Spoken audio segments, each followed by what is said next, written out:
Hello, thanks for watching. Chances are you're watching this video because you're a friend or client of mine and I've sent it to you. But if you found it on YouTube and you don't know me, my name is Lauren Ragsdale and I am a real estate professional with Carolina One Real Estate in Charleston, South Carolina.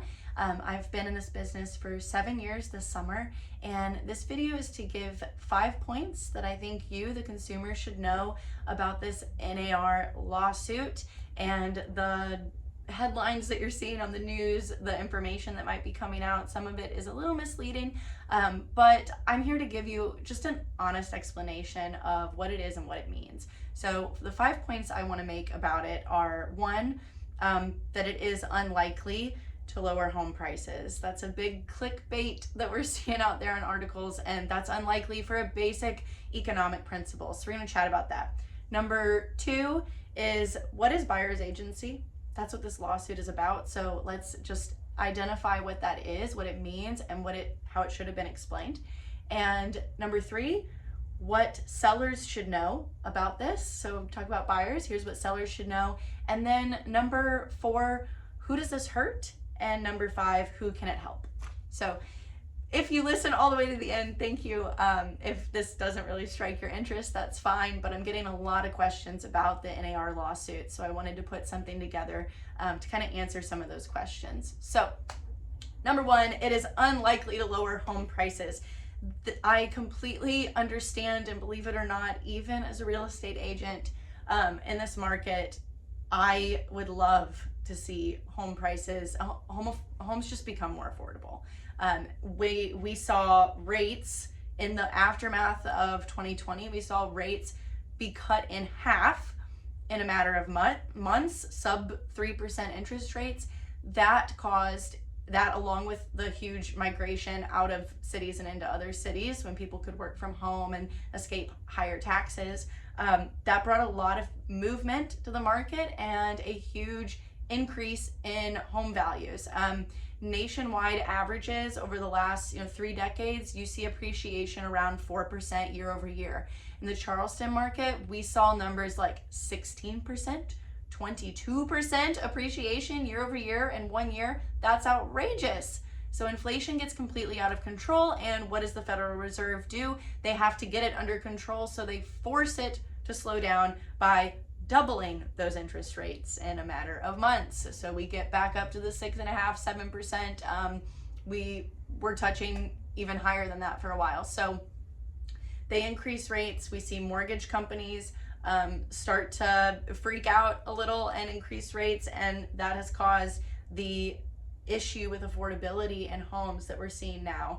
And believe me, as someone who got into this business to help first-time home buyers, to help just people get into homes and see what that can do for your life and the trajectory that it can put you on from an equity standpoint, it's disheartening to see home affordability be as difficult as it is right now. However, price is always determined by supply and demand. That is basic economics 101, supply and demand. We are still in a low supply market. There's just not a lot of homes out there, and the higher interest rates are keeping people from selling their homes, which is taking a toll on inventory. And the fact that home builders didn't build homes for a good decade at the rate that they needed to, we just are short on supply, and that is going to keep prices high. We should still see not the appreciation that we saw, my goodness, before of 16 and 22%, but we can still expect to see a 3-4% appreciation. In the Charleston market, it's actually been historically 5% year over year is average. You're still going to see homes appreciate as long as there is more demand than there is supply. We have some pockets where supply is really high. The Cane Bay neighborhood of Somerville, for instance, the Ponds, a lot of newer construction neighborhoods actually, where there's a lot of new homes to choose from, there's a lot of resale homes to choose from, and that has brought prices down significantly. So if you can look at a pocket like that as a perfect example, we will see home prices go down when the supply becomes higher than the demand. That's just basic economics. So this NAR issue of decoupling. That's really what they're trying to do, is taking the commission for the buyer's agent and the commission for the listing agent and separating it, where right now it's typically both agents are paid through the seller's side of the transaction. Now they're paid out of the sales price, which is given by the buyer, but they're paid out of the seller's side of the transaction. The seller does not, directly talk commission with the buyer's agent. That's predetermined with the listing agent currently. So that's what they're trying to do, is decouple that and have buyer's agent pay for buyers, or buyers pay for buyer's agent and sellers pay for seller's agent. So that brings me into number 2. What is buyer's agency? So buyer's agency it's been here for a long time. For it depends what state you're in. In the Charleston area, about I think 25 years. And it's buyer's agency has been in practice my entire 7 years in the business. So I've always practiced buyer's agency.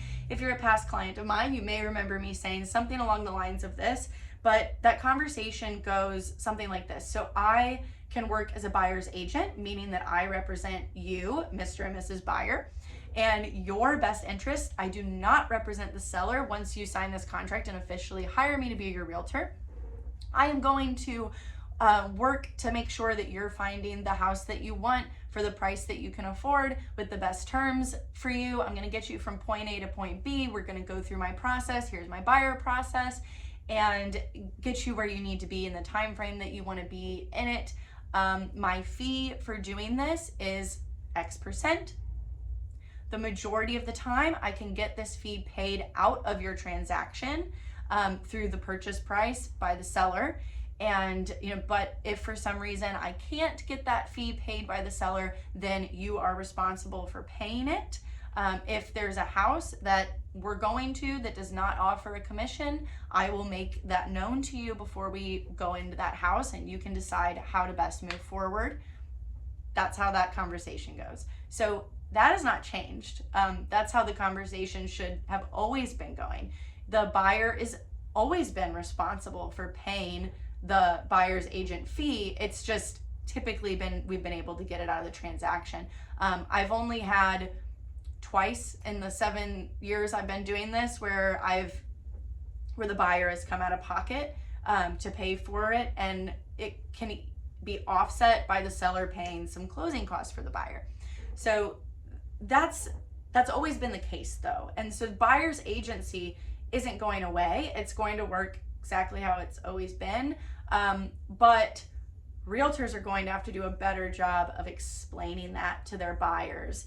And we're going to run into this issue of the buyer, actually having to come out of pocket for it, or if they're going to be able to negotiate with the seller to pay some of it still. So what the current settlement is, and it has not been approved officially by the DOJ, so there's a chance that this could change, but assuming that it goes into effect in July, what changes is when I list your house for sale, I can no longer put in our MLS, I'm offering the buyer's agent X amount of money and commissions. I can't put that in the MLS anymore. So the buyer's agent will have to come to me and you, Mr. and Mrs. Seller, and ask us for a commission, and we can, pay for that. We can choose to pay for that for the buyer. We can give the buyer a seller concession, or the buyer can pay for it themselves. So that's going to be the conversation that we're having now. So that brings me to number 3. What should sellers know about this? So the sellers should know that if they offer a buyer's agent a commission, that opens the door to a lot more buyers. So let's kind of walk through this. Imagine that you're buying your first house, or any house really, and you're looking at, you've got your down payment, you've got your closing costs, and now you've got buyer's agent commission. A lot of buyers, they don't have that much cash on hand. Let's just look at an FHA buyer. Say it's your first house, you can do 3.5% down on FHA. Let's say you're buying a $350,000 house. So that down payment at $350,000, 3.5%, that's going to be just over $12,000. And then you're going to have closing costs 2 to 3%. Let's say they're on the low end at $7,000. And your realtor's commission, let's say that you negotiate that it's $10,000. It's $34,000 out of pocket that you'd have to bring to closing. A lot of buyers just don't have that. If you're a seller and you're willing to offset some of that by paying a portion of the commission out of the sales price, or offer some closing costs, then you're going to have a wider range of buyers that will come buy your home. You also, 89%, according to NAR, 89% of buyers use a realtor. So they're going to have somebody that they have to pay and have this expense and not be able to buy your house because of it. Also, all of the comps are, if you look at what's sold, let's say this goes into effect in July like it's supposed to, what's sold in the last 4 months. If your neighbor sold their house for $350,000, you're not going to turn around and list yours and sell yours for 3% less. You're going to want the full amount, and buyers are going to come to you expecting that this is appraising at $350. That's what it's worth based on comps, but that was with that buyer's agent being paid that 3% or whatever percent it is. There is no standard. That's another thing that is involved in this lawsuit, that there's a standard. There is no standard. It's always been something that you're negotiating and talking to your client about. So, okay, that's what sellers should keep in mind, that they are going to have a better chance selling their house if they are offering a buyer's commission, because 89% of buyers have an agent that that has to be paid in order for their agent to work for them. Number 4, we're going to talk about who this hurts, and we're going to talk about who I hope that it will help. So who does it hurt? This is, gotta be honest, is breaking my heart, because when I got into this industry, I got people into homes with no money down. They put down $100 in earnest money. They got it back at closing. We did USDA and VA loans, so they didn't have a down payment requirement. And the seller paid me as the buyer's agent, and the seller also paid their closing costs out of the proceeds of the home. So you could also look at that as the buyer was working those two costs, commissions and closing costs, into their 30-year mortgage. So you could look at that both ways. But that's how it was done. And so my buyer was able, they didn't need $30,000 to buy a house, they needed $100,000.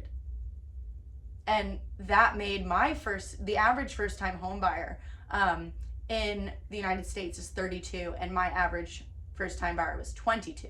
I have sold homes to people who couldn't buy beer legally.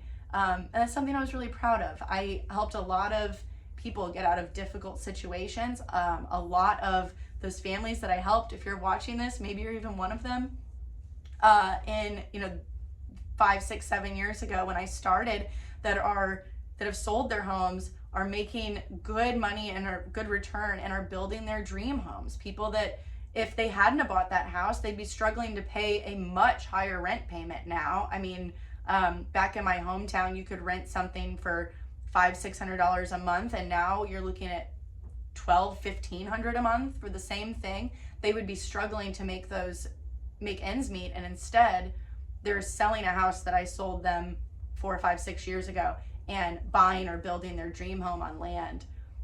And just watching that happen for them is incredible. And it's something that I love that I got to be a part of. And they would not have been able to go through that process without having a buyer's agent to walk them through it, to help negotiate and get them into that house for that low price, and make it affordable and make it a possibility for them, because they just didn't have 30 grand laying around. So that's who it's going to hurt, is first-time home buyers. It's also going to hurt my veterans, because the VA loan, at least as it currently stands, the seller cannot pay real estate commissions. So they're not able to look at any house where the seller doesn't offer to pay their buyer's agent, which means that the veteran buyer will have to either not buy those homes and only look at homes that are offering to pay commission, or they will have to pay commission themselves, which many of them, again, don't have 30 grand, and they they won't have that option, which makes it harder for them to win multiple offers. It's already been horribly difficult for first-time buyers, for lower income buyers, for VA buyers, even VA buyers that make great money and have great savings and are incredibly fiscally responsible, just because of a stigma around their loan type. It's been harder for us to get those accepted in multiple offers, and this lawsuit is just going to make that more difficult, which is upsetting. But I want to end this on a happy note with number 5. Who is this going to help? So it's my goal as somebody who obviously has a lot of passion for real estate, who's been a real estate professional for 7 years, to find a way to pivot and help the consumer. Ultimately, I hope that it does help the consumer. And I think that a real way that we can do this is by creating this creates a higher barrier of entry for agents getting into the field. So where I can feel confident sitting in front of my buyers and sitting in front of my sellers and saying, here's the service that I provide for you. I'm going to be your chief negotiator. I'm going to work to get the terms that are going to make this happen for you. A phrase that I've learned to say in my company, by working with this company that I'm with now, Carolina One, is, do you believe that your house will sell for a set price, or do you think it'll sell for a range depending on the negotiation skills of your agent? And I mean, the truth is that it will sell for a range. If you're buying a home, that home is not going to sell for a set price. It'll sell for a range, and you can be at the higher end or the lower end of that value based on the skills of your agent. I mean, just in the last couple of weeks, I've put 4 homes under contract, and every single one of them, I could tell you, here is how I got my seller $20,000 above what this house is worth. Here's how I got them $10,000 more. Here's how I got them a rent back so that they don't have to move immediately. They can close on their house and take 2 weeks to move out. Here's how I got my buyer $40,000 below the list price. Here's how I got my buyer $10,000-15,000 below appraised value. They got under contract. We beat the seller up on price. They got a great price for the home, and then the appraisal came through, and whoa, instantly they have $10,000 in equity. And the negotiation skills of your realtor make that happen. So I can be confident about that and show where I've done that in the past. And I think that, like any business owner, if we're showing our value and saying, this is what I'm able to do for you and what I've done for other clients in the past, here's some testimonials, that our clients are going to see that value. They're going to continue working for us, and they're going to be willing to pay for the service that we provide. And hopefully we're still able to offset some of that service in a way that makes home buying more affordable. But ultimately what that will do is, the truth of the matter is, this is a business that a lot of people get into thinking that they'll make a quick buck, and they don't want to put the effort into learning to be a really good agent and to be able to serve their clients best. And I think that this will create a higher barrier of entry into the business. It'll be harder to become a realtor. There will be a higher standard for the service that we provide, and hopefully you as the consumer will hold us to that higher standard. I ask all of my past clients, if you're watching this, if there's something I can do to improve, please let me know. And we just, as agents, hopefully I've got some agent friends watching this, don't be worried that this is going to affect your career. Work on improving your service and how you can just step up to the plate even more and offer a service that's worth the price that people are paying for it.